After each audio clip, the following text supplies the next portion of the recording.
This is cool. It's been going on for a few years here. They're going to do it virtually this year. The Rookie Career Development Program. So Major League Baseball Players Association, all 30 teams, they send select prospects who we're hopeful we're going to get an opportunity to see in the upcoming season. Some notable players, presenters this year. You got Nelly Cruz, Francisco Lindor, and CC Sabathia. But let's welcome in now JB Bukauskas as we take a look at his prospect profile. 24 years of age, 6 feet tall, 210, was the 15th overall pick back in 2017 with the Astros, but now is a member of the Diamondbacks, and who knows, could see him in the rotation coming up into 2021. Let's welcome in JB, Fran Charles, Al Leiter, and Sean Casey.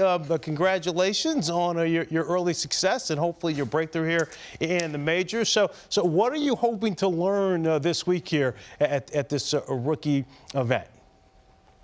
You know, I'm just trying to take in as much as I possibly can. These guys that have been there and done that for so long, it's an amazing opportunity to get the chance to hear from them and, you know, pick their brain and hear what they have to say. You know, I think it's been, you know, just one day into it so far. It's been very informative, and I can't wait for the rest of the week.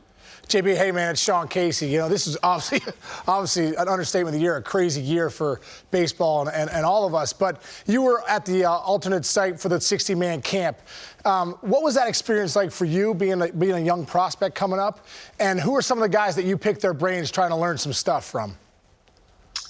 So first, the 60-man camp was definitely really interesting. I hadn't really been a part of a season quite like it.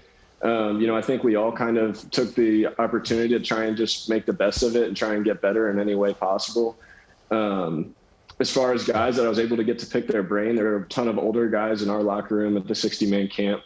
You know, one of my best friends is he's on our big league staff, Zach Gallen. I get to pick his brain all the time, you know, now being part of the same organization. So that's been awesome as well. JB, I'm glad you mentioned Zach, because back in the day when you were at UNC, one of the best pitchers in college baseball, deserving of a first-round pick. But I want to even go a little bit further with respect to your upbringing. Your father, Ken, has Diamond Elite, a baseball academy club team. And I'm kind of near and dear to that, because when you go back to where it all started, some of the things you learned from your father and then on through UNC, as you evolve as a professional pitcher and eventually a big leaguer, what are some of the pitfalls and the things that you had to do to improve?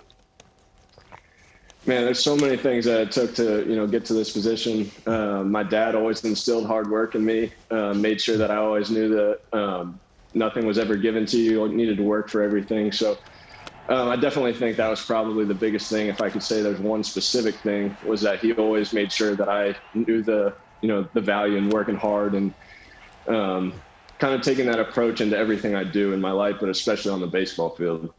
So, again, I did the draft when you were selected by the Astros, and you had the best slider in the draft. You throw 95 to 100. You've developed a really good changeup. If you could kind of put it even more of a box in addition to just working hard, what are some of the things for you to get better specifically to make the D-backs? Yeah, you know, I've been focusing really hard this offseason on improving my command. I think that's one area where I, can definitely improve. I think that I have worked really hard in improving my stuff, but now it's kind of time to refine it and make sure that I can do it on a consistent basis.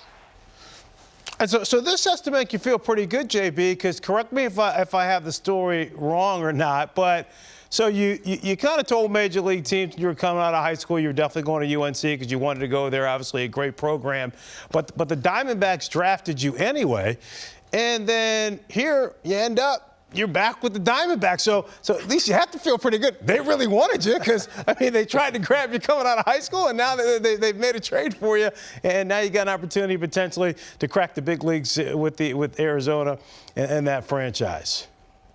Yeah, absolutely. You know, I think things come full circle. Kind of always say there's a reason for everything. And, you know, I didn't know it at the time that I would end up here now. I guess was that 5-6 years later. But, you know, I'm extremely blessed and happy to be where I am and with such a great organization. And, you know, I'm super excited moving forward. All right, pick up all the knowledge you can this week at the Rookie Career Development Program. The best of luck to you in 2021.